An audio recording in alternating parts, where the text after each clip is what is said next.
checking your hair there. It says we What's are left of it? live on Restream. Done. Right, thinking about things. I think we're live everywhere. Brilliant. Okay. All right, so I'm gonna pick up my microphone and we will begin. Hello to everybody who's watching us on YouTube, on Facebook, and hopefully we'll get a few of you on Zoom. If you are watching us on Facebook or on YouTube, you'll have got an email from me, and there is a link there which basically says how you can join the stream. Because what would be great is if actually we get some questions actually from the viewing public. Which is global, Ewan. Today I am interviewing Professor Iwan Morgan, who wrote the book Reagan American Icon. I've just done with you in part one of the life of Ronald Reagan, America's 40th president, and arguably, I think it's incontrovertible actually, that the most significant American president of the last 40 years in terms of the impact he's actually made on American politics, and he casts a long shadow. We did part one, Ewan, and we looked at his life from his birth up until he gave up the governorship of California. First off, anybody listening to that episode is going to hear your voice and say, you hardly sound American. So where did this love of American politics and American presidents start from for you? Well, I suppose when I was growing up, watching Hollywood movies in the village hall in the cinema, which was in the village hall of the village where I lived, and I just thought this wonderful country. I was living in a Britain that was still in the age of austerity, post-war austerity, and this wonderful country, the United States, appeared before me. And I then became very interested because I was interested in history. I became particularly interested in American history. And you don't have to learn a different language, so you can study a foreign country in the same language as your own, with common traditions. And I became particularly interested in presidents because when I began my teaching career, which was back in 1973, back in the mists of time. Some people say why I'm so good at history is because I've lived through so much of it.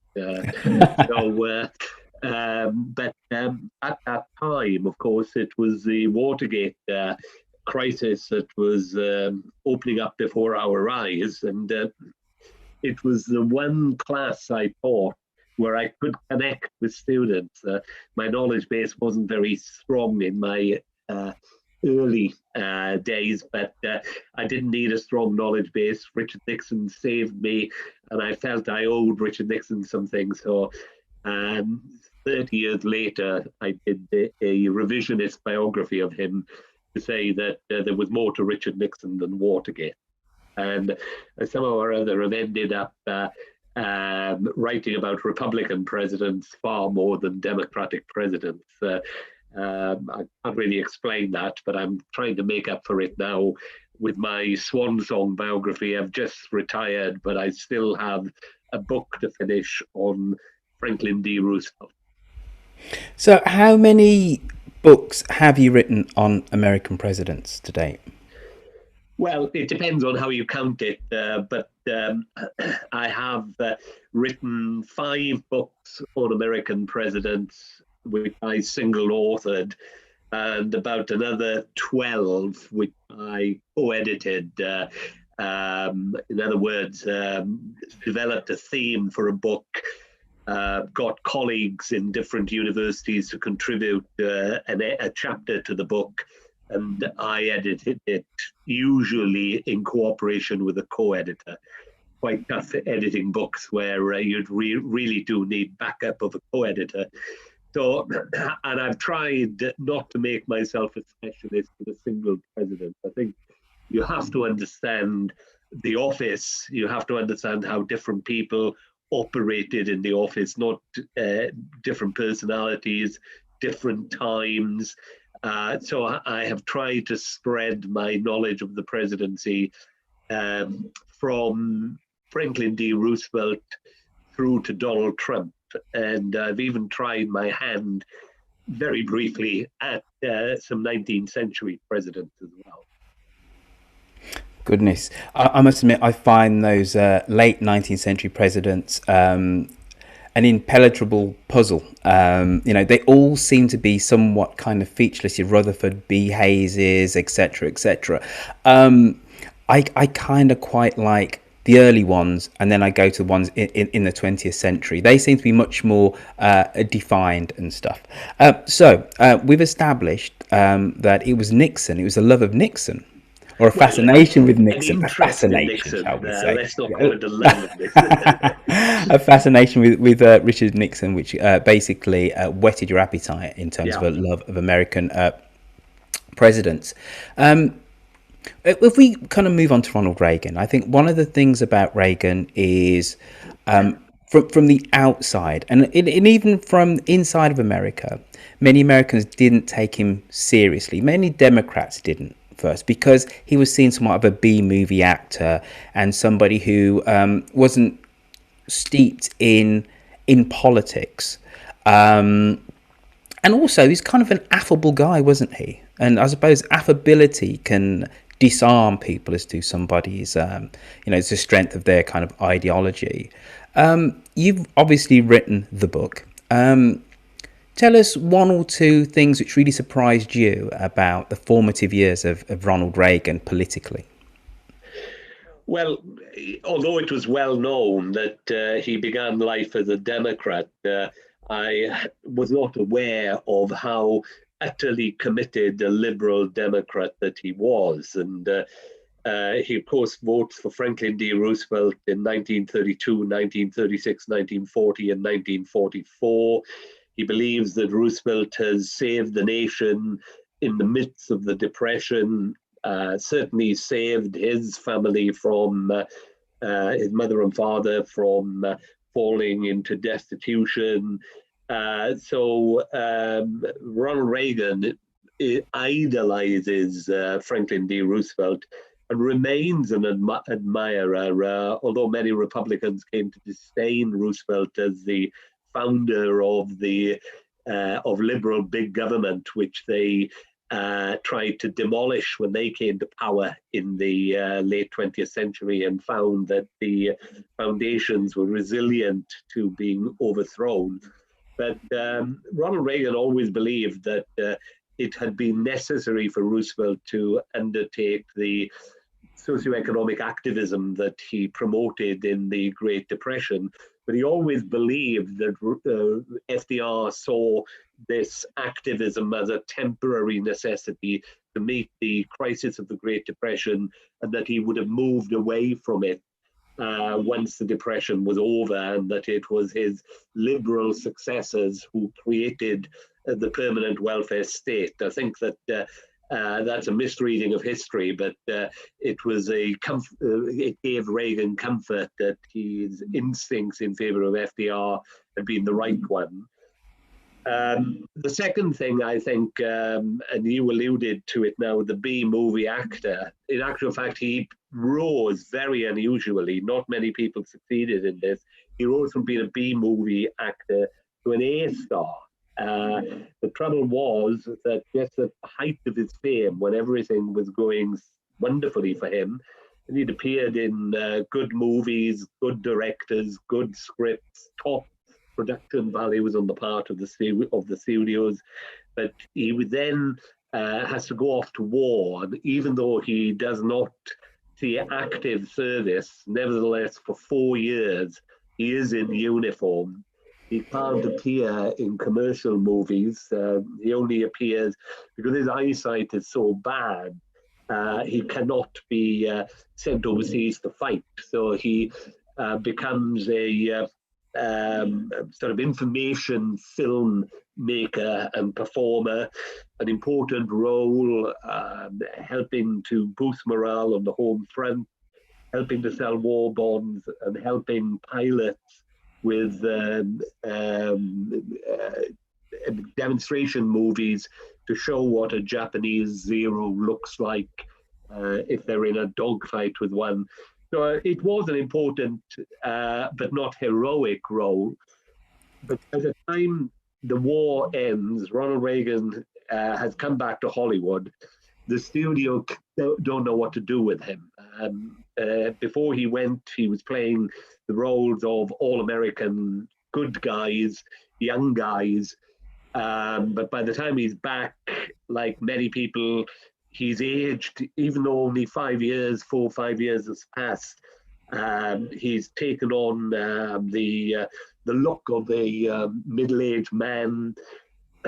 There's no chance of putting him in the kinds of movies he had before. And because the studio don't know what to do with him, they put him in some real turkeys. And of course, when these turkeys go, they just collapse at the box office. Reagan takes the blame, and he ends up in the B movies from whence he came. Television saves him. By 1954, Ronald Reagan is a washed-up Hollywood actor who hasn't much of a future. But then he is his agent, who's a very influential man in Hollywood, Lew Wasserman, gets him a long-standing appointment as the host of the General Electric Hour, which airs on Sunday night at 9 o'clock. And that, because Ewan, let's hold on that. Let's hold on that because you've done a lot of history just there. One of the first things you said, what I found quite interesting, utterly fascinating, was that in lots of ways, he, even post him becoming a Republican, he fundamentally understood and agreed with FDR's program, the reasons why it was kind of instituted. For me, one of the interesting things about Reagan is that if I look at the Republican Party today, though Reagan arguably is, there's no arguably about it, is the lion of the Republican Party, every Republican running for high office cites Ronald Reagan as one of the big influences politically on their lives, is that in many ways Reagan would be to the left of the modern Republican Party, definitely on something like immigration. And that chimed with me when you talked about, even though by the time of 1964 and him supporting Barry Goldwater, he wants to dismantle this kind of New Deal democratic FDR edifice, but that he actually understood the reasons for that. How do you see Reagan's legacy in terms of its interpretation with the modern Republican Party now? And then we'll go back and do a little bit of history. Okay, well, rather like Margaret Thatcher in Britain, where every conservative has to say that, he's upholding Margaret Thatcher's legacy. In the United States, every Republican has to swear fealty to Ronald Reagan. But of course, Ronald Reagan was operating in the 1980s, facing a Democratic House of Representatives for 8 years in entirety of his presidency, a Democratic Senate for 2 years, and was dealing with a Republican Party that was not the monolithically conservative Republican Party of today. So Ronald Reagan realized that he had to be pragmatic. He had to settle for half a loaf. He had to compromise. He never compromised in his rhetoric. His rhetoric always projected this conservative idealism, conservative vision.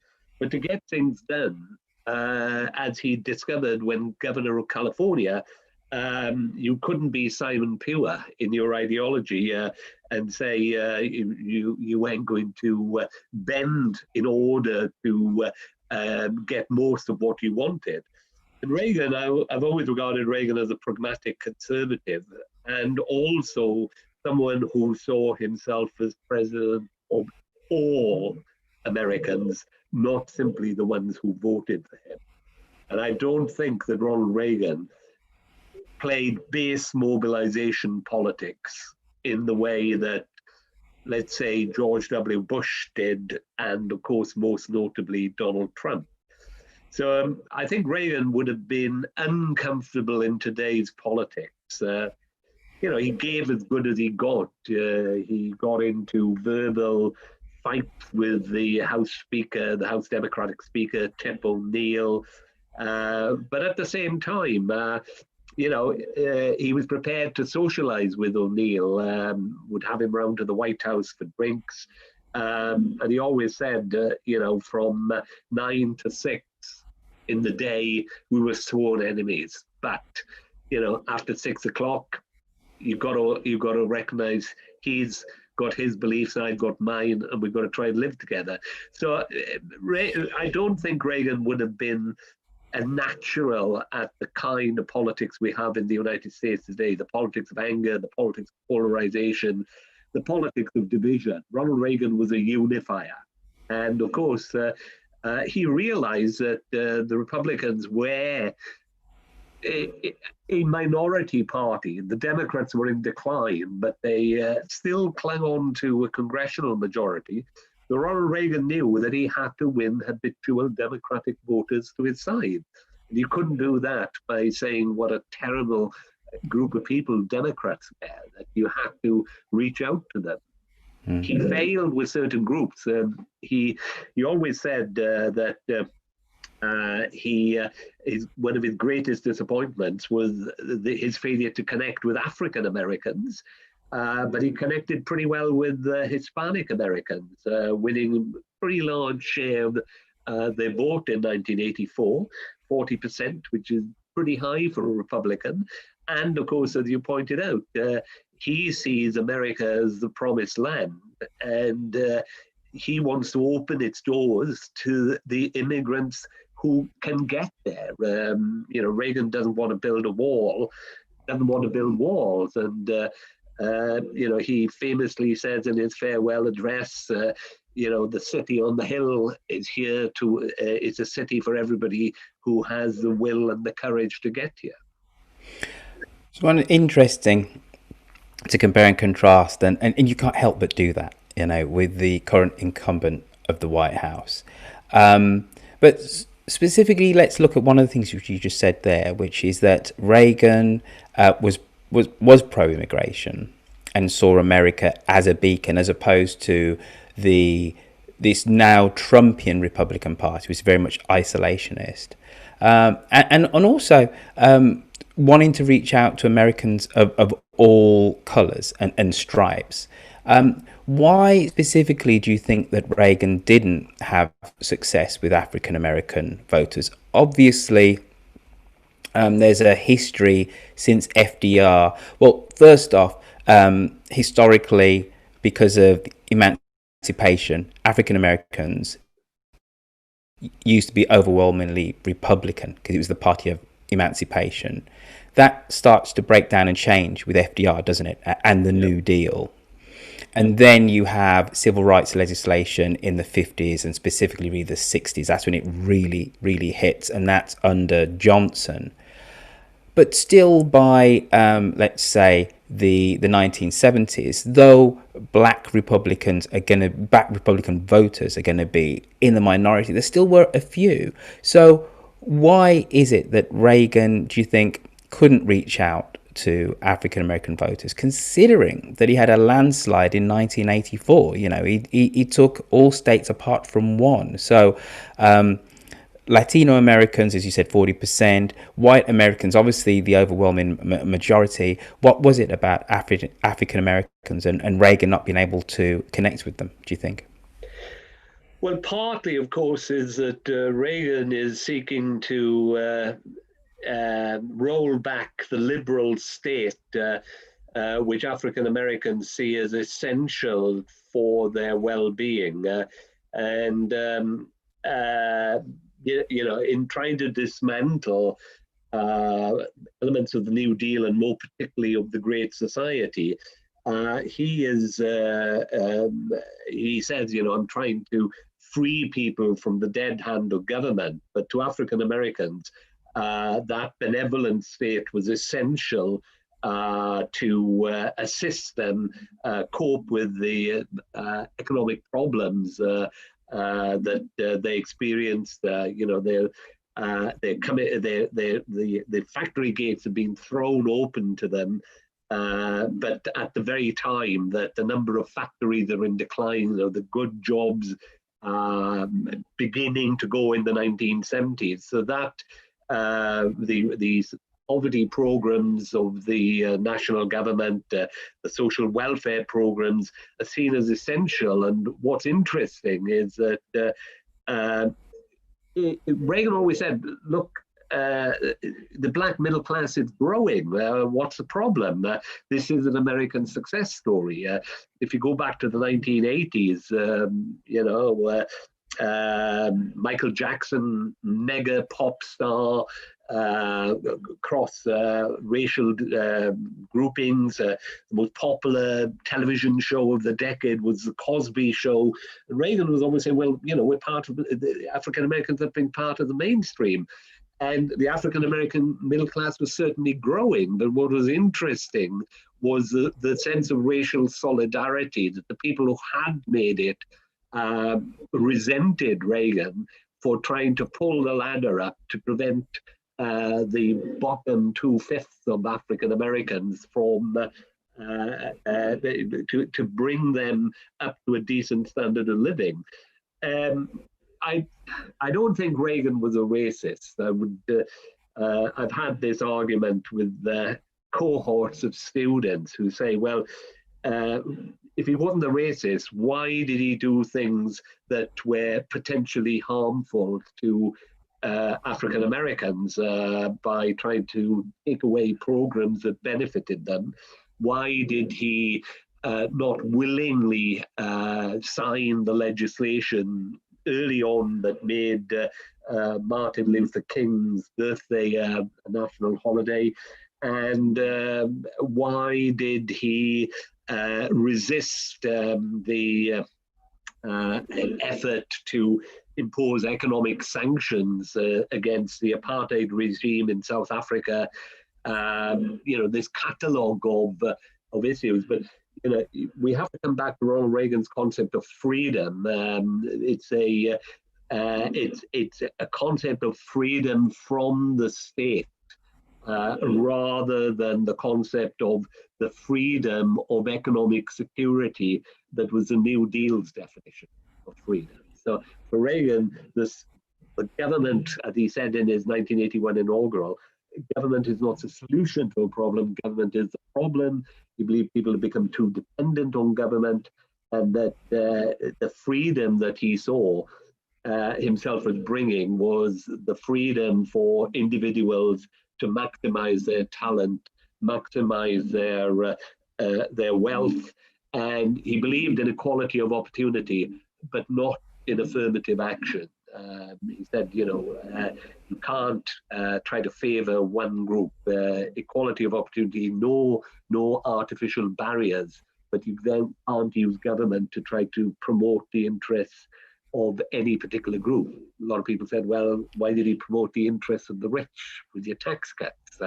But for Ronald Reagan, that was really freeing up the rich to make more money so that they could invest, create more jobs, and so on.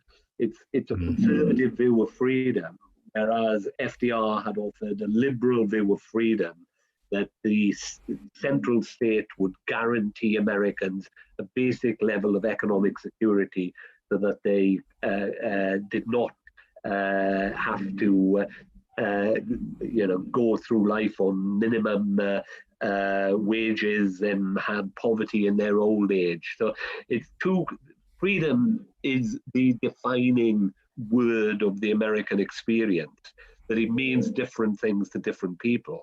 And of course, freedom became something that an important word to African Americans, the freedom struggle of the 1960s. But it was a different concept of freedom, this word that kept on being used by different groups for different purposes. And Ronald Reagan, by the same token that Reagan's critics didn't understand his view of it, he didn't understand theirs. Interesting.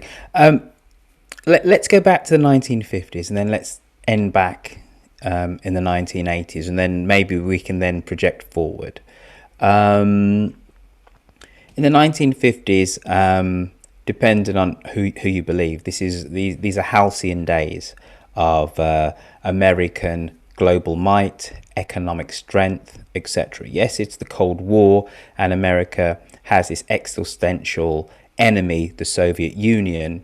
But if you look at the American movies at the time, it's movies of new suburbia, of new consumer goods.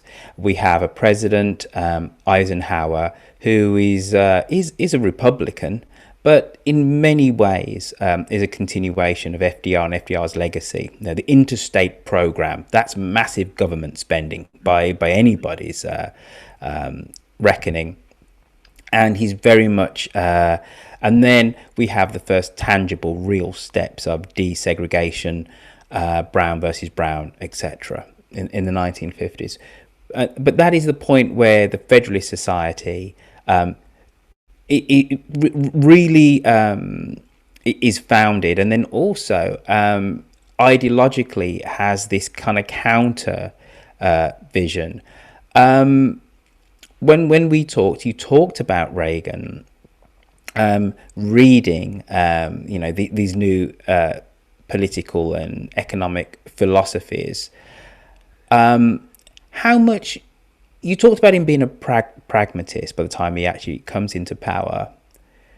How much of his legislative program would you say is driven utterly by that ideology that he takes hold of in the 1950s?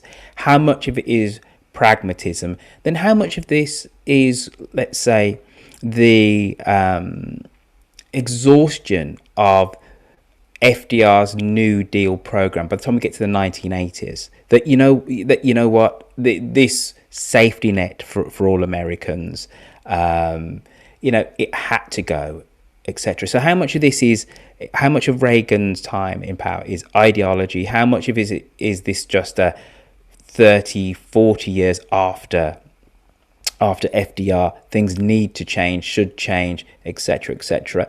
And how ideologically driven actually was he? Well, of course, we have to see Ronald Reagan in broad terms. Ronald Reagan did not suddenly emerge in 1980 and bring conservatism to America.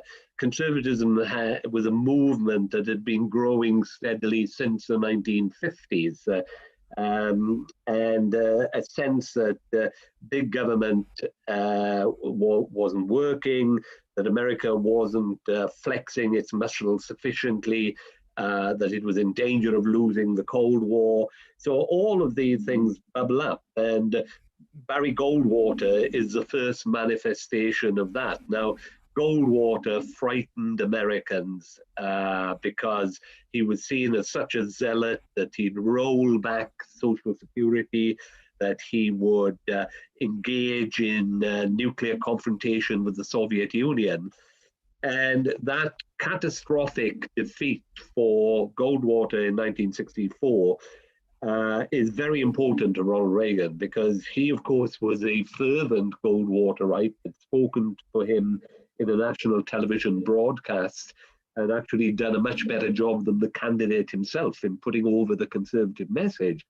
But Ronald Reagan said, we cannot do this again. We can't frighten people. We've got to sell our message as a positive one, not frighten people, to show what the possibilities of conservatism are. So he realizes that in American politics at that time, that you couldn't be an out-and-out ideologue. You had to recognize that it would take time for people to come to you, and what you had to do was find issues which were important in bringing new people along. And for Ronald Reagan, the most important of these issues was taxation.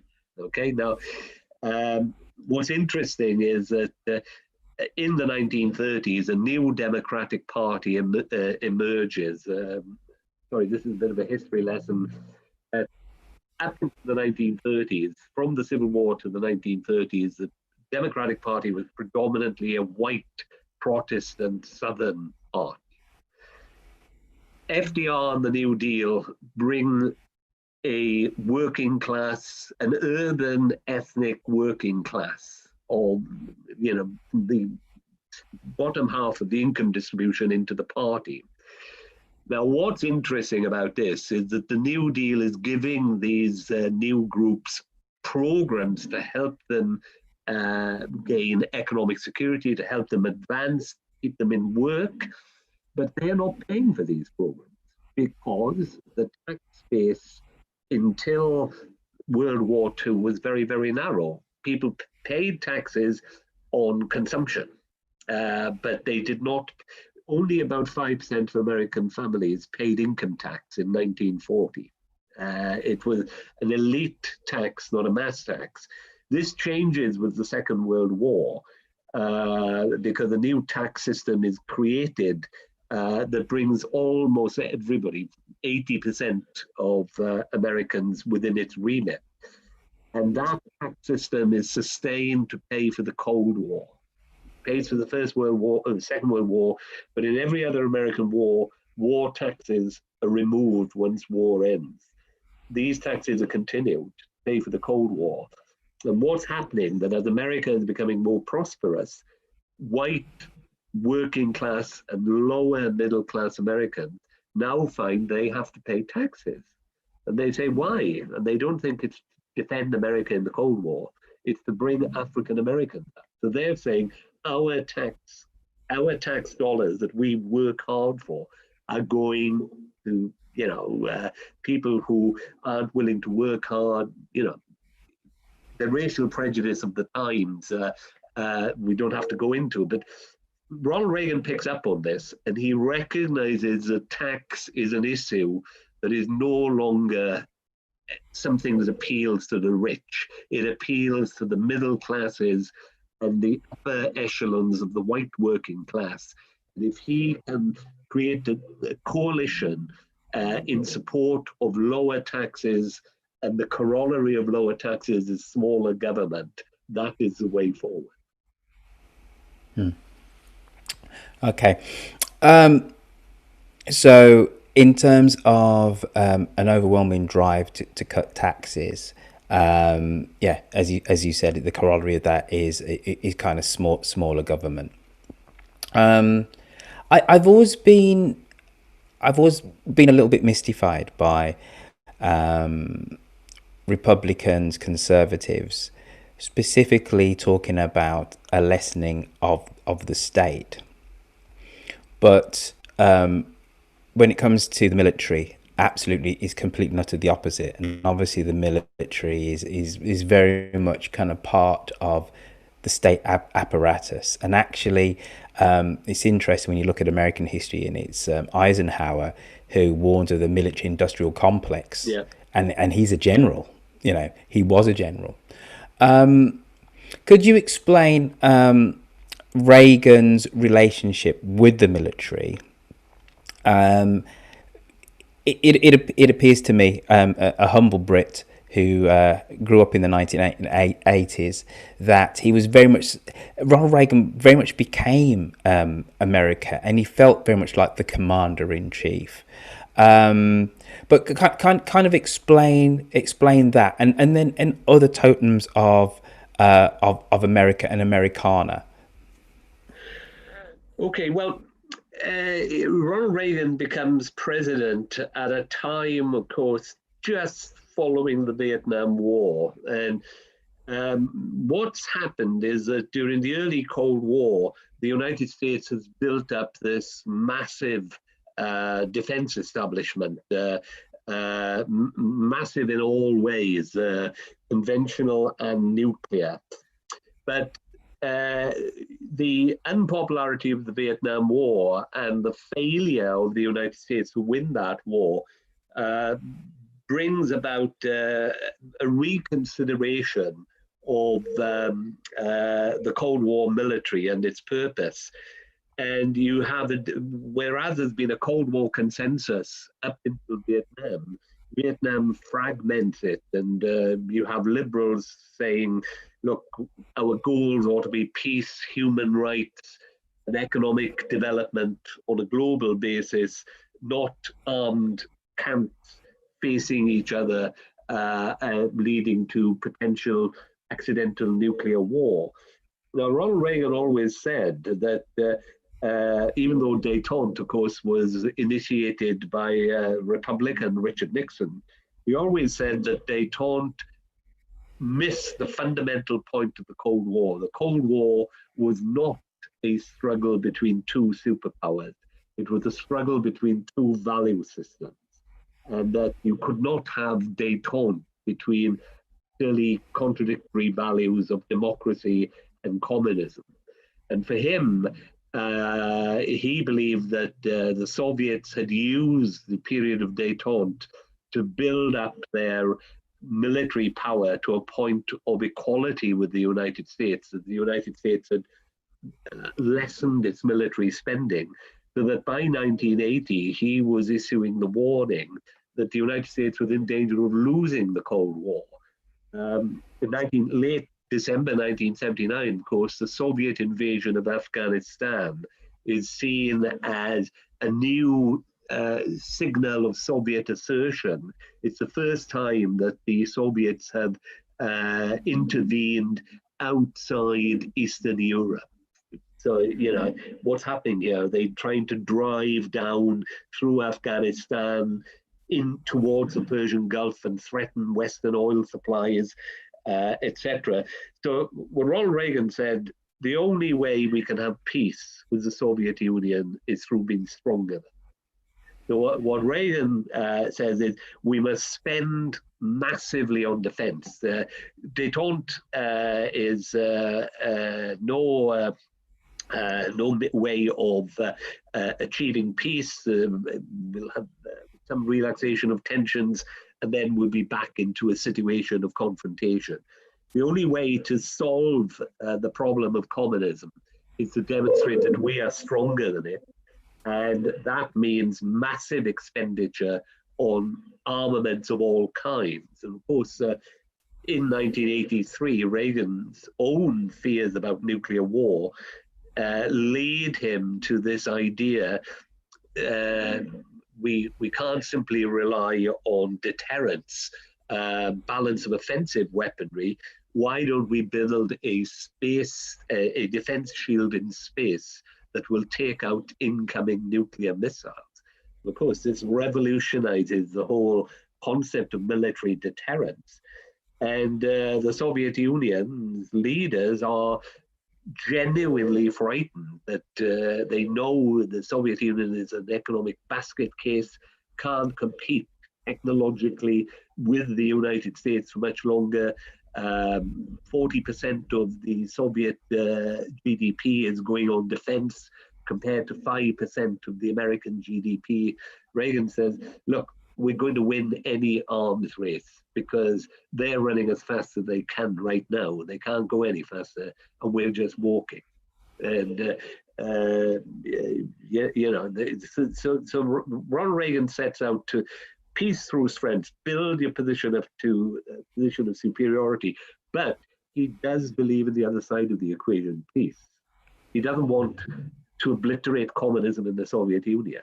He does want to free Eastern Europe from communism. He says, if the Soviet people want communism, they can have it, but they can't implant it anywhere else. So Ewan, here's a question for you. I remember at the time when Star Wars was first muted that Reagan said, we'll share the technology with the Russians. Is that going to underline what you've just said there?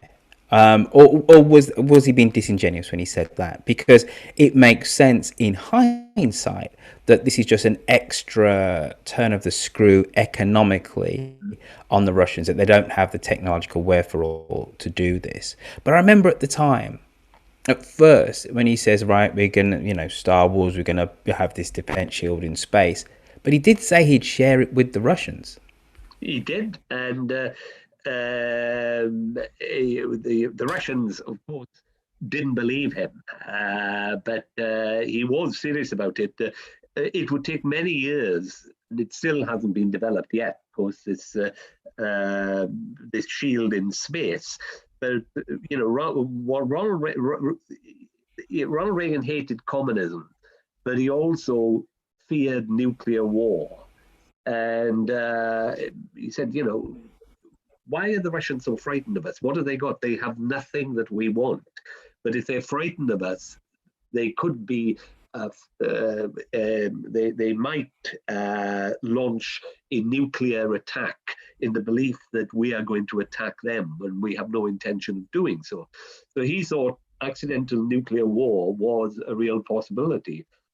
He wanted to reduce the level of nuclear weaponry, but he needed somebody in the Soviet Union as a leader who would recognize that reducing nuclear weapons would not only improve the prospects of peace, but would also improve the prospects of the Soviet Union being able to divert money from defense into much needed renewal of their economy.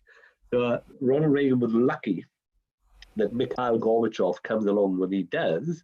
But Mikhail Gorbachev, I always think Gorbachev gets a wonderful press from the Western left and the Western liberal media, and that Ronald Reagan is seen as somebody who, wasn't quite up to him as a world statesman. Well, Ronald Reagan was certainly up to Gorbachev as a world statesman.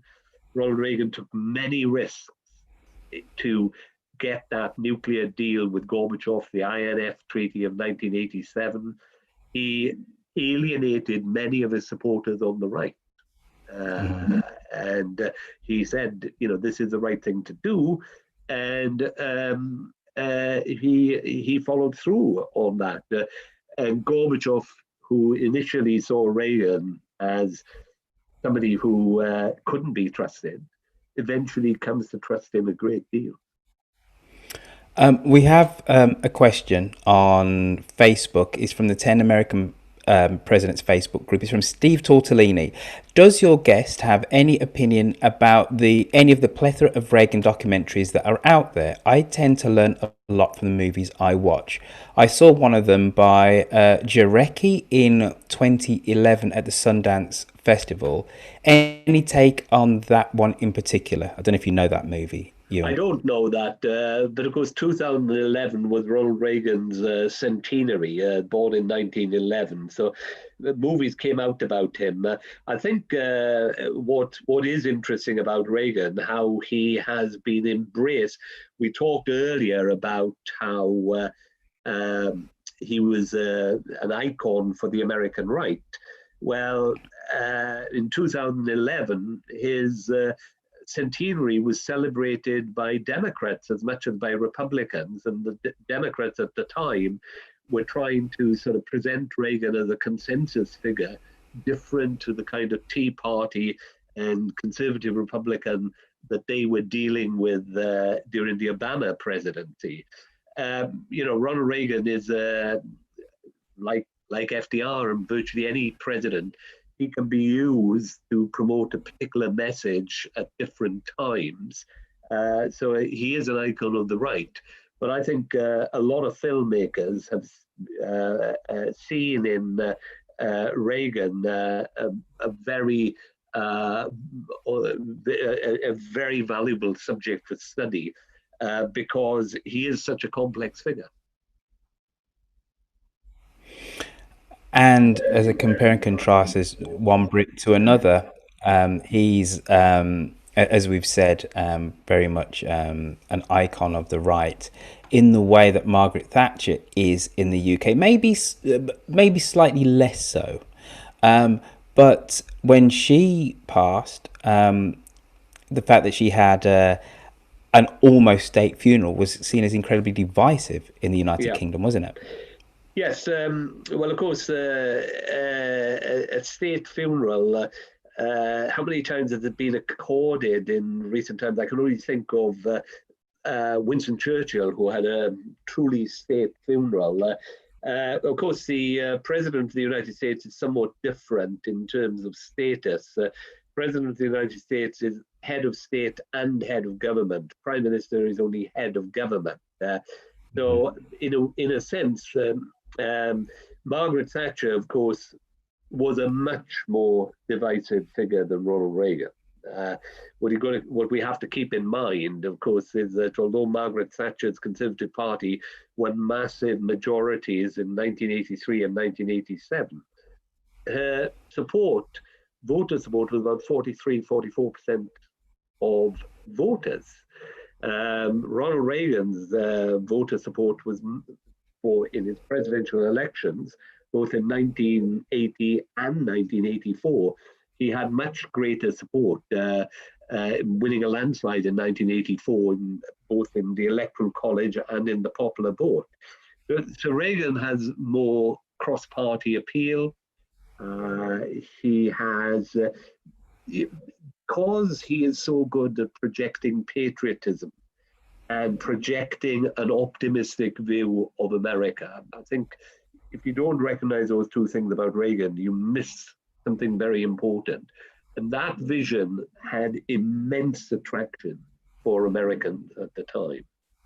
I don't think Margaret Thatcher quite had, well, she didn't have that. She had the sense of patriotism, but she could not project the same sense of consensual optimism as Ronald Reagan did. Interesting. They were very much seen as two peas ideologically in a pod during the 1980s. I was going to ask the question, which is, who was led by the other, but I think we've kind of answered that, and Reagan's conservatism goes back to the 1950s. Let's go to 1964. So he gives that speech, which is televised. It's an event for Barry Goldwater. Does he really leap from being a kind of washed up actor to being a conservative champion literally overnight? Because then he does then become the governor of California. When we spoke, I think you said that he didn't have, he wasn't really looking for political office until that point. Was that true? Am I misremembering? Does he go from washed up B-movie actor that, on the GE Electric, shows to, wow, Barry Goldwater, he didn't work, but maybe this guy could work. Was it was that speech as important as that in terms of creating Ronald Reagan, who then become the president? Yes, I think it's very difficult to understate, to overestimate the importance of that speech. Conservatives lacked an appealing leader. Barry Goldwater was angry and divisive. When you think of conservatives in the United States, you think of angry figures like Joseph McCarthy or staunch anti-communists like the Birch Society, who have an element of, conspiracy element to them, bit kooks. Ronald Reagan is the first conservative who can speak to the American people, explain the conservative vision in positive terms and not frighten them. Now, his rise was not overnight. I think that when he begins on the GE circuit, he's a glad hander. He's going around the country really on a morale boosting trips for GE workers. But by the third year of his contract, he's beginning to think more and more, and his speeches are becoming more political. And that the GE is a critical to his ideological emergence, because GE then begins to use him on the conservative political circuit, because GE wants to put across the message, we want less government, less taxes, less regulation, and a bigger military. This is what Ronald Reagan is saying, and this is in GE's corporate interest. The Republicans begin to recognize Reagan as somebody who can put their message across. And in 1960, of course, Richard Nixon asks Ronald Reagan to make speeches for him when he's running against John Kennedy. And Reagan said, gladly, oh, by the way, I'm still a registered Democrat. I'll register as a Republican. And Nixon says, no, I want you to stay as a Democrat, because you're much more potent speaking as a Democrat against Kennedy than if you were a Republican. But it takes about 10 years, 8 years more accurately, from about 1957 through to 1964, for Ronald Reagan to build up on that stage to national prominence. And it happens in 1964. So the Republicans are now looking around, well, we've been crushed. Do we go back to being a moderate party, or do we keep the conservative flame alive? And a lot of people wanted to keep the conservative flame alive if they could find somebody to deliver the message in an appealing manner. And Ronald Reagan was friendly with a group of California businessmen. And California, of course, had a gubernatorial election in 1966, 2 years after the presidential debacle. And they began to work on Ronald Reagan to get him to run for governor. And eventually he gives in. He doesn't want to do it.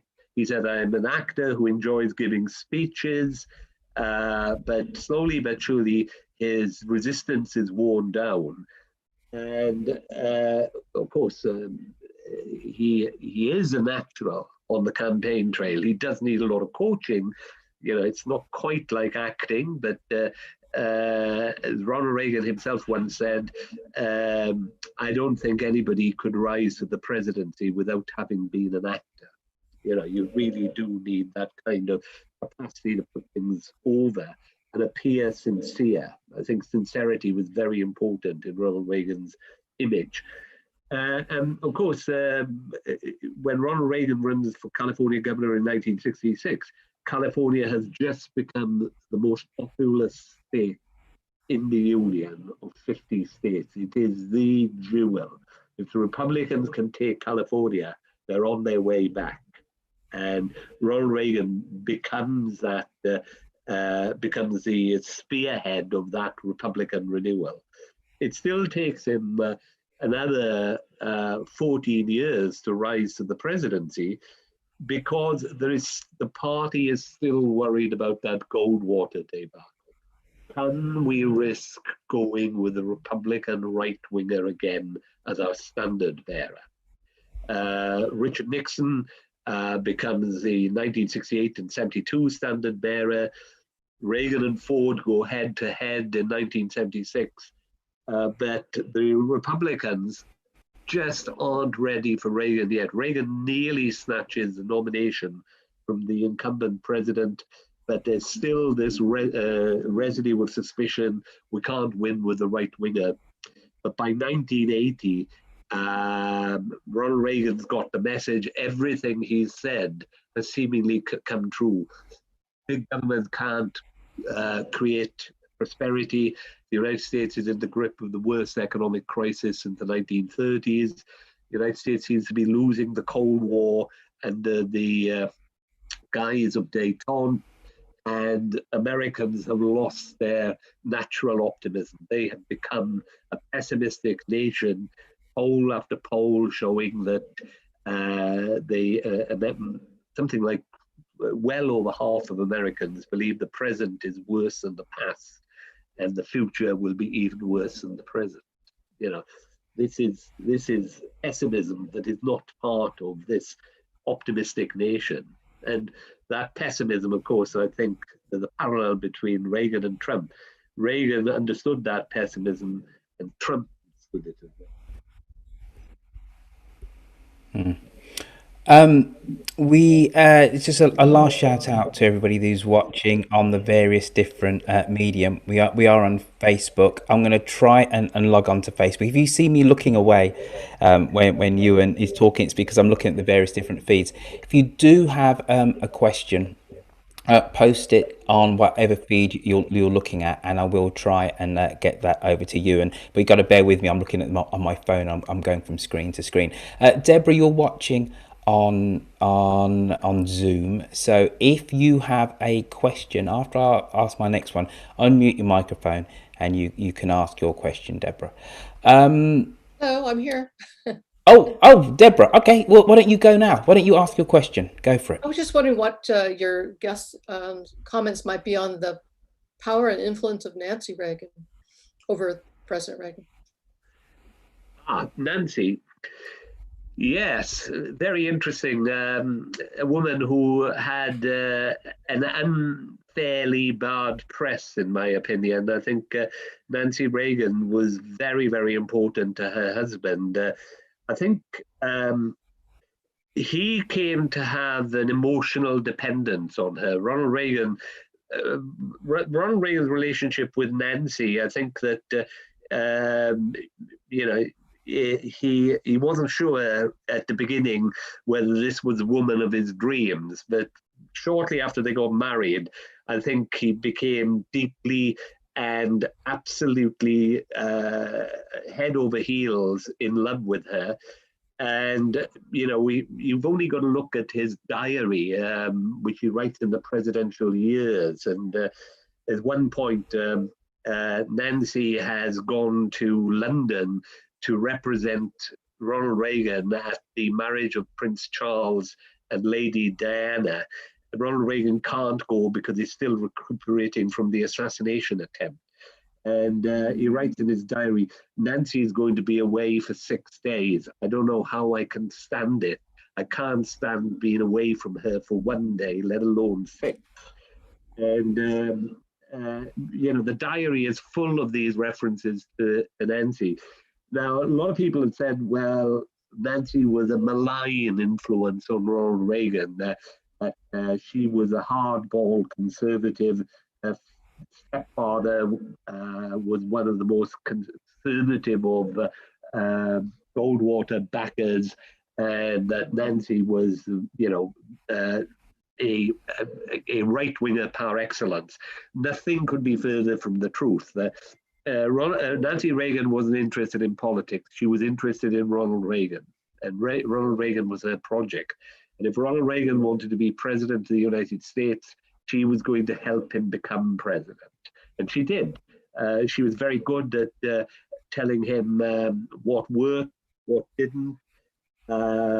She also Ronald Reagan was a real softie. Okay, he couldn't fire anybody, regardless of how incompetent they were. Nancy Reagan was prepared to be the hard cop, the bad cop. Ronald Reagan's nice cop. In 1980, she did something very important for Ronald Reagan.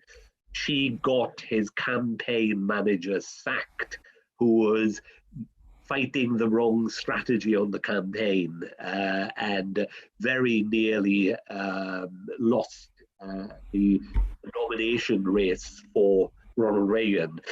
But she wanted her husband to be remembered as a great president. And she thought the way that he would best be remembered as a great president was as a man of peace.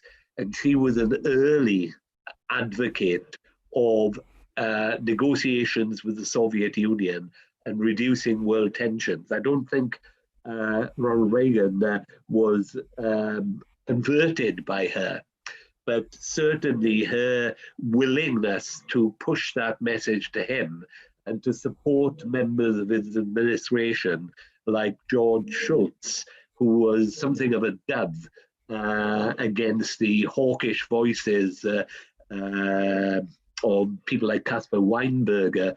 So in the palace politics of the Reagan White House, she was definitely on the side of those who wanted Ronald Reagan to negotiate with the Soviets. So I would say she is a very important figure.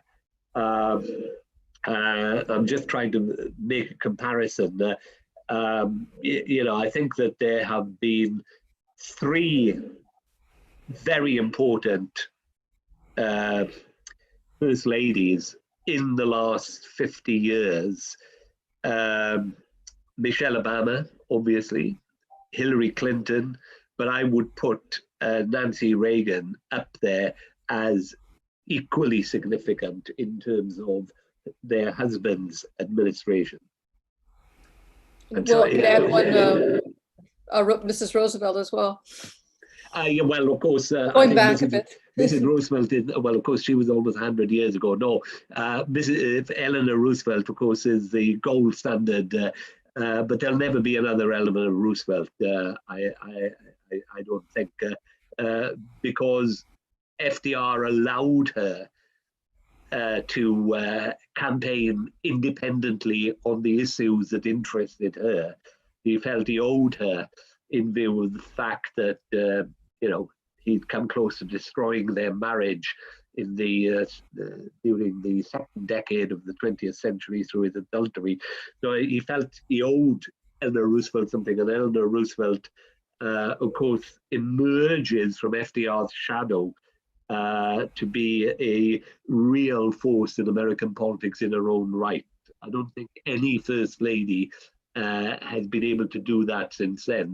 They've been appendages to their husbands rather than independent forces in their own right. Thank you. Great question there, Deborah. We've got another question from Facebook, Ewan. This is from Adam Vanami. It says, ask him his opinion, and it says if he agrees that Reagan lost his faculties whilst in office.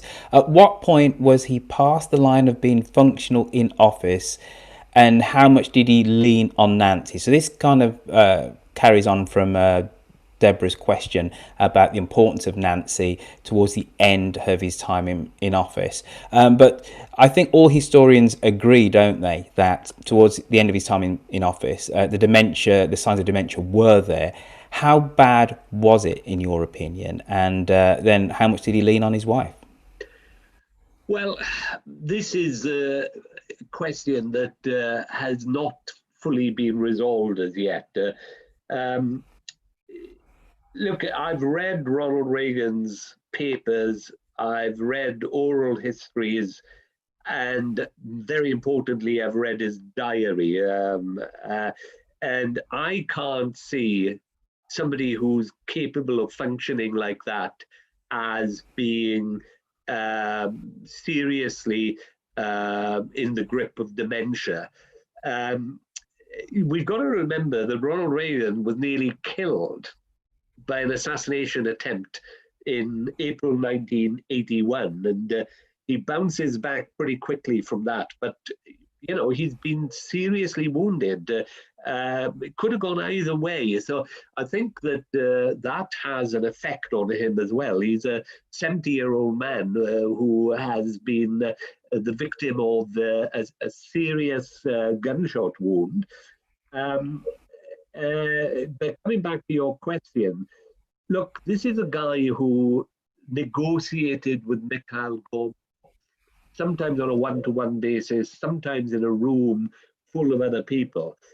And only once does he really flop in his negotiations with Gorbachev, where he goes off the point, where he tries to tell funny stories. But every other time he's focused. This is true of Moscow in 1988, Washington in 1987, Reykjavik in 1986, and Geneva in 1985. So, my concern is that if this guy was in the grip of some kind of dementia, how come was he so good? How come, in 1987, he takes on the conservative wing of his own party to force through the ratification of the INF Treaty? How come he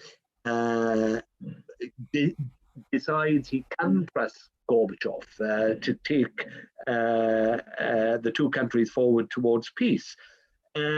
So, I think Ronald Reagan declined very quickly after leaving the presidency. And one of the reasons he declined in 1990, uh, he's on a vacation in Mexico at a friend's ranch with Nancy, and he's riding in the hills with a couple of other people. And Ronald Reagan is, of course, an excellent horseman, but something spooks his horse. The horse backs up and throws Reagan, who lands on his head. And I think that set off the dementia, accelerated it. From that point on, Ronald Reagan is on a steep downward slope. And then he becomes dependent on Nancy. From the time that dementia takes hold in the post-presidential years to the time that he writes the open letter to the American people to say that he's on this journey to oblivion. And of course, Nancy becomes a protector of the Reagan legacy and the Reagan reputation in the years when her husband is effectively bedridden and seriously out of things. But, Nancy Reagan was balanced in what she did. One of my favorite stories about her is that I think it was in 1999 that some Republicans decided it would be a great idea if Ronald Reagan's head appeared on the dime coin in place of Franklin D. Roosevelt's. And Nancy Reagan rubbishes it. No, we're not having that. Ronnie would not have let that happen, and I'm not going to let it happen. I think, Ewan, we're just about at the end. Thank you to everybody who's been watching. I'm looking at the phone there, who's watching on the 10 American Presidents stream on Facebook, and also on the Just History stream, also on Facebook, and then also on YouTube. But I think we should, unless you've got another question, Deborah, feel free to unmute yourself. You keep yourself very... Oh, there you go. Go on. I have one trivia question. Who is Ronald Reagan's best man? Who is Ronald Reagan's best man? Well, I do know who was the best man for his second wedding, and that was William Holden. Correct. Thank you. I don't know the first. I was thinking of William Holden as well. Yeah. Well, he and William Holden became great friends. And it was always a great regret for Ronald Reagan that William Holden became addicted to alcohol. And of course, he died as a result of an accident during the early years of the Reagan presidency when he fell down and hit his head. He fell down because he was drunk and hit his head and died of that. But Holden and Reagan were allies in the anti-communist politics of the Hollywood Red Scare of the late 1940s. I'm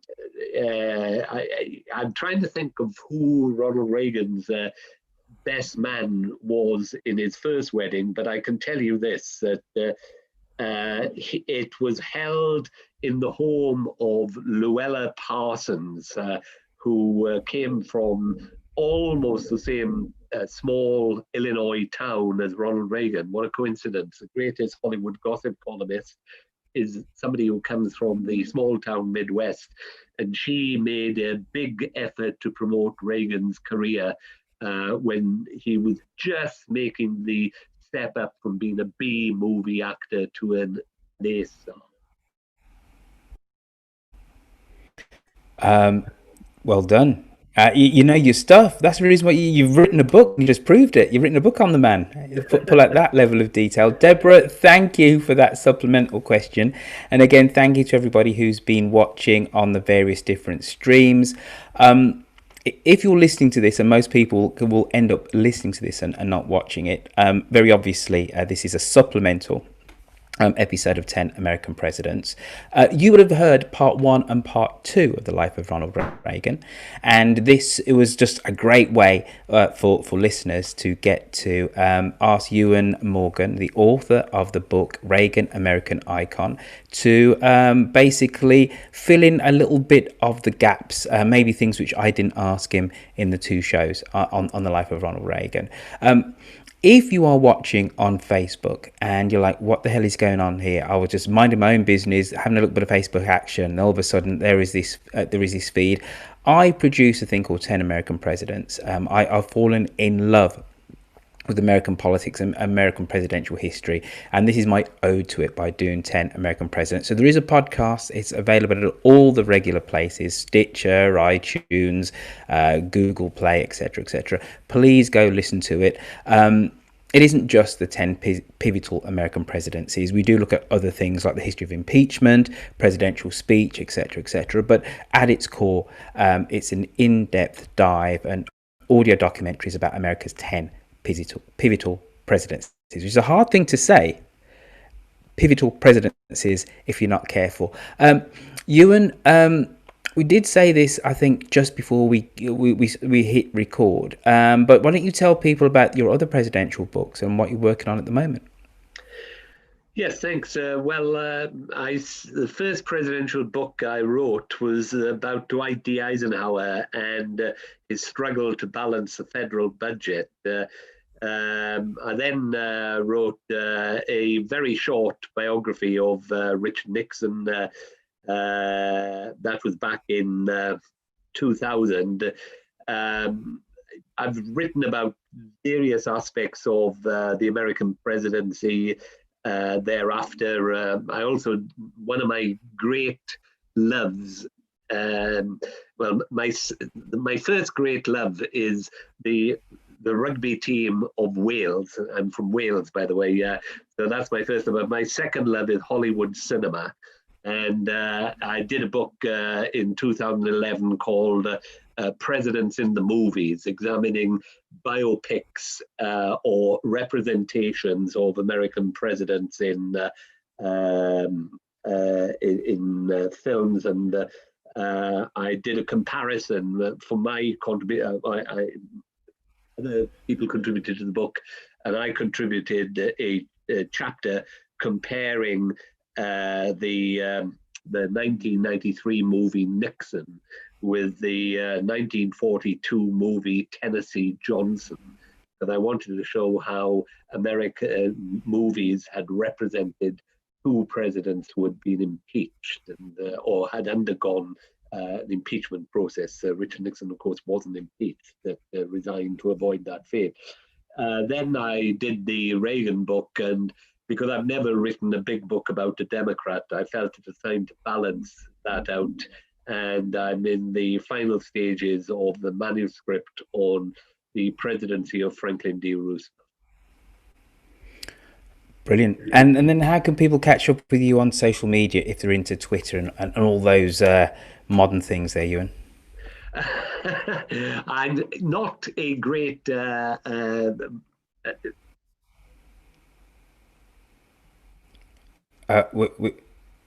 you lost us? No. Well, I can hear you, but I can't see you. No worries, but we can see and hear you. So just tell us where people can find you on Twitter. Well, you won't really. I really should start living in the 21st century, but I'm still a 20th century man. I do have a Twitter account, but it's been dormant for some time, and I'm afraid that I have stopped my TV appearances because I'm always being asked who's going to win the 2020 presidential election, and I'm in the dark as much as anybody else. No, Iwan, no, listen, if you get asked, right, and you don't know, give them my email address. I'll go on NBC, etc., and I'll tell them who's going to win, right? But that's... And I'll be proved right when I tell everybody who I think is going to win on November the 4th. Well, I thought it was going to be on November the 4th. But Iwan Morgan, thank you for coming on to 10 American Presidents. Thank you, Deborah, for your great question and for following us on Zoom. Thank you for Steve Tortellini and Adam Vanami, who asked questions on Facebook. Thank you for the people who've been watching this on YouTube. The podcast is 10 American Presidents. We still have part 2 of the life of Ronald Reagan, which should be with you before Christmas. These things do take me a long time to produce. Dare I say it, the easy bit is just being here with the expert, with somebody like Ewan, who can just wax lyrical for, I think we did 2.5 hours worth of audio of just Ewan talking about Ronald Reagan. Then I have to then find the audio clips, and that does take me some time. So bear with me. I'm going to say before Christmas. It could well be 2021, but it'll definitely be before the new president is inaugurated in January. So take care, everybody. Hopefully you've had a great time with Ewan, filling in some of the details on the life of America's 40th president. Take care, look after yourself, be good. Bye-bye. Thanks a lot, Ewan. Okay, I enjoyed that. I hope that the unseen listeners did as well. And thanks for steering me through it. No worries, pal. You take care. We should try and catch up during the week and stuff, because I'm fascinated about your other work and stuff. So we should arrange a time to have a little bit of a natter about that. Okay, fine. Take care, pal. Bye bye. Okay, you too. Bye. Stay